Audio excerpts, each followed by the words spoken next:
Good hello, welcome back. Previously, we'd put together this masking system of a rotating planet. Meanwhile though, I did demonstrate that I had a bunch of other different textures as well. Going to put together all of these. There will be some slightly different methods and techniques going on to hopefully demonstrate some of the different surprises that you might stumble across when using some of these techniques. So be sure to check out part 1 if you haven't yet, because clearly this is going to be building directly off the foundations laid out in that video. To start, I want to be building the same contraption I did here with the other planets. And there's a few shortcuts I can take. For example, if I select all of the main planets here and then add a peg to it, notice it does one peg for each layer respectively, rather than grouping them all into one. To get a cutter with the same parameters, I could add new cutters to each one. But if it were a more complicated and deep effect that had many switches and dials, we're going to duplicate it. Right-clicking and pressing duplicate selected layers, a new one will appear alongside. I'm going to duplicate it enough times so I'm left with 6 total. I'm going to distribute these amongst each one of the drawing layers, but being careful that the one I'm leaving behind is the one simply labeled cutter without any other numbers. Because paying attention to planet mask 1, the one it's attached to is cutter without any other numbers. So I have to keep that correct. Because all of these layers have been named after a number, I'm going to keep things easy to understand by lining them up with their respective number. Now that's going to leave number 1 without anywhere to go, so I'll rename that 6. So open the parameter settings for each of the cutters by hitting their plus symbol, cracks it open. And we'll see for each of the 6 which mask is attached to it. Currently, only the first one is valid. So you know the routine, drop each one into the correct spot.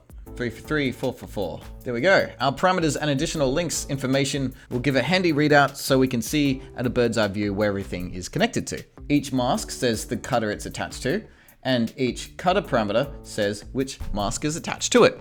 Now, we could very well have just animated the actual drawing layer itself, but I'm a big advocate for using pegs separately because they're a lot more recyclable. It's a non-destructive workflow. You never really know what situation you're going to end up in until you're already there. So in this circumstance, we can take the same rotation animation and apply it to every peg. I'll copy these frames here and paste them down in the same place on each of the planetary pegs moving down.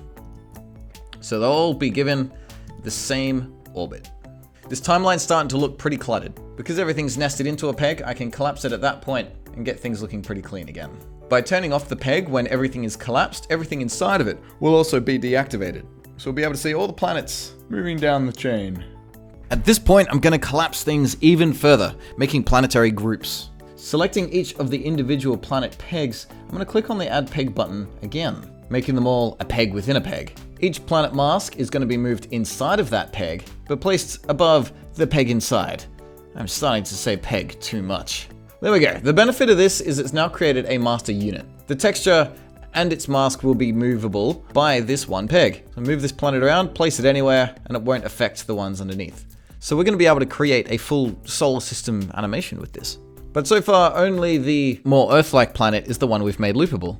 The others, their textures are going to end. And not all of them are going to be as easy to mask as the first one. We need to think of another way. This is Planet 2, a gas giant. If I try the same technique I did last time by duplicating its texture, copy and pasting it and moving it to the side, well, the issue we are left with is pretty clear.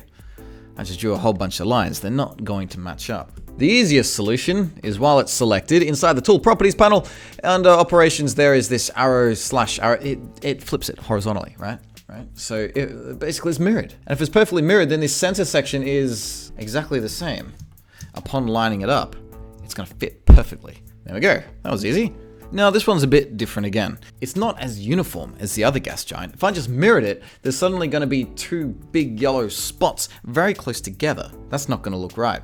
So I'm going to copy and paste it as I did the first one. Get it lined up on the seams, but push it across so there's enough of a gap. From here, I'll press K to turn on the Show Strokes mode. Inside the paint bucket, get the stroke tool, which allows me to draw with invisible lines.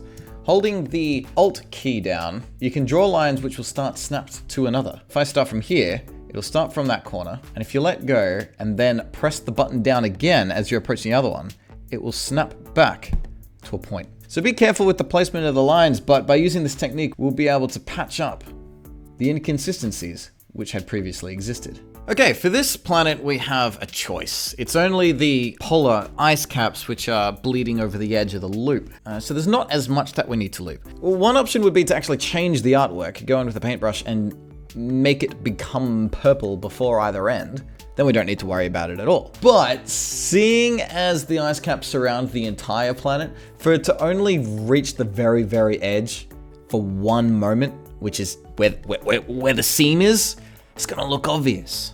So I'm going to apply the same technique as I did on the last gas planet. The option of flipping it here isn't really an option either because we're dealing with continents this time. The shapes are too unique. Just imagine if the second time the Earth spun around that it was back to front. We can't have that. Planets 5 and 6. I'm going to do something a bit different with these ones. The technique used in the first one will work here. Notice there's nothing interrupting on either edge.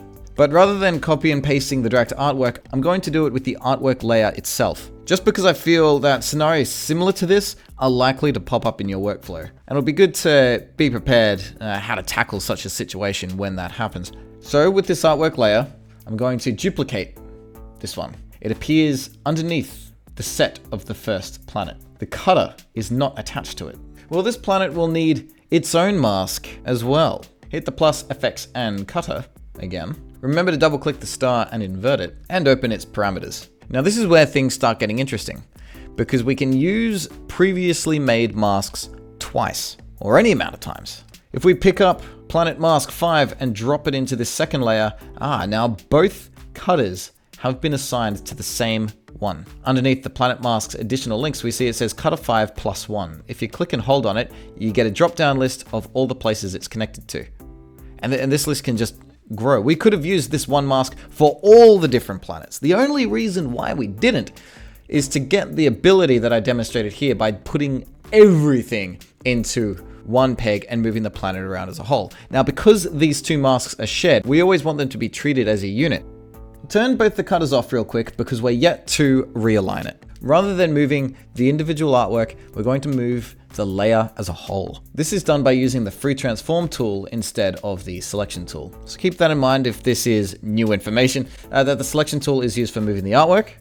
The free transform tool is for moving the layer itself and everything it contains. I can pick it up and move it around. When I let go, a keyframe will be inserted, registering its position. Now we want to move this thing permanently.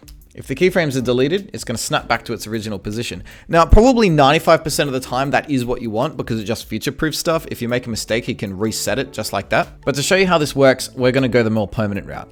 This is the animation switch here, a little yellow running man. Now, I typically always teach to leave this thing turned on. It's just a fail-safe. You can always get back to the mistake you made and correct it if this is left on. Now, when you turn it off, it means it will affect the position of the entire layer across all of time as well. So if I move this across, no keyframes get made. This is just its position now. So it's going to be hard to reset if you stuff it up. If you know what you're doing though, this is a handy thing to have. The easiest way to move it in a straight line rather than using the free transform tool is to use the advanced animation tools. I love these things. I use them all the time and I mention them in videos a lot. If you don't have them, right click and choose advanced animation. Each of these is the same as the main free transform tool, but each one is catered to an individual parameter rather than, this is like a Swiss Army knife. It's all of them in one, but spread out individually. Position, rotation, scale, skew, and two other ones you don't need to worry about. Where these succeed, where this one fails, is that this is a per selection base, right? So whatever I click on, that's the thing that I'm gonna be moving. I move onto the corners, then I'm scaling. I move near the corners, and then I'm rotating.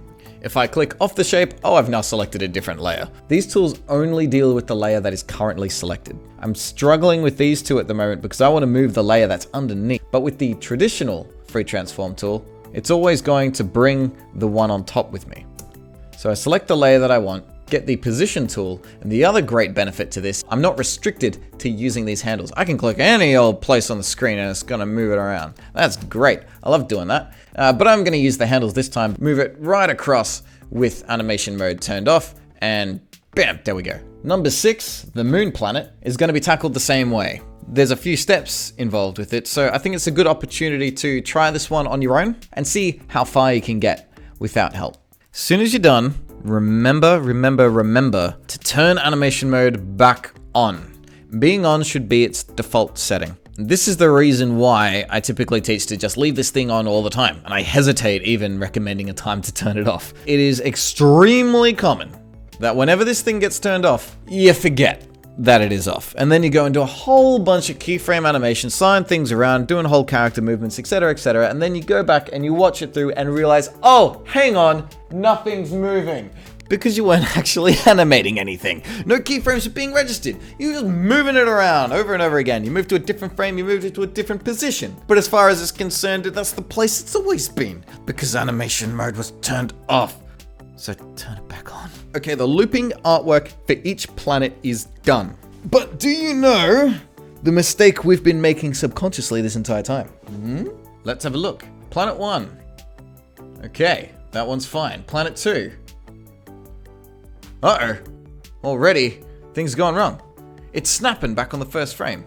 Now, because we translated the peg movement animation from the first one, that's the amount of distance that's being covered for all of them. So think about it. That means only Planet 1, Planet 5, and Planet 6. They're the only ones that were stitched up at the same ends. 2, 3, and 4, they all had quite an edit to them.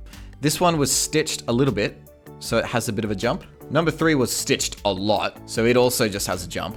Number 2, it was completely mirrored, which means what we're seeing here is not the beginning, it's just the end twice. So let's work backwards. 4, 3, and 2. Number 4 is the easiest to fix. We've got continents we can line it up with. We've just got to do the same realignment we did on the very first planet. So what I'm going to do here is take frame 70 and 71 and push it 1 up. This gives us access to the original frame 71 that we had. Remember how we got to align this perfectly with the beginning of the next loop. So making sure, once again, animation mode is turned on. I'll keep flipping back and forth to see how they are lined up and try and get it as exact as I can. Okay, there we go.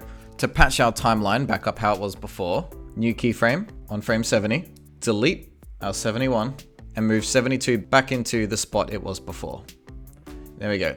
That gives us the correct amount of leap between 70 and 71 to create a seamless loop. Planet 3 is exactly the same process as that. Move it across by 1, keyframe in at 70, move it up to 71, line the 2 frames up exactly, keyframe in at 70, delete 71, move 72 back by 1. There we go. Planet 3 is moving just right. What do you think has gone wrong on this one?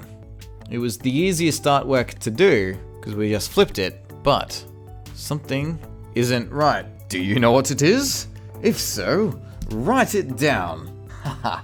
Yes, of course, because it's mirrored, it's not syncing up with its original shape at all. And it never will. Once it gets back to the same point, it's backwards. It's not going to match up. How would you go about matching this up? There's more than one way to go about it now. One option isn't necessarily better than another. So do a bit of critical thinking. Overcome these problems. They are just puzzles, after all. I'm going to do it by taking the original drawing and just pasting it back over this one. Giving us 3. Well, it's going to be a planet much longer than any of the others. All I got to do now is rejig this animation here so it slides even further. But you know what? That's okay if it's spinning this fast. Have you seen how fast Jupiter goes? Now consider when looping these for any length of time, especially for this one because it's panned so much further, we've only fixed the first loop. So if you're going to expand it more than 2, we're going to have to repaste it. So it will continue to move at a consistent pace. Check out how it went before. You see how it slows down suddenly when it reaches that break? Yeah, you don't want that, so keep it in mind. And there we are at last, all planets rigged up and infinitely loopable, each one concealed inside of its own master peg, so they can all be placed and scaled, moved and tweened however they want. Thank you for joining me in this journey all about masking. We will return to this solar system and animate these in 3D space to make a pretty dang cool looking orbiting effect. Hang around for that next week, unless you're watching this later, in which case it might already be up. Go have a check. Give it a try. Bye.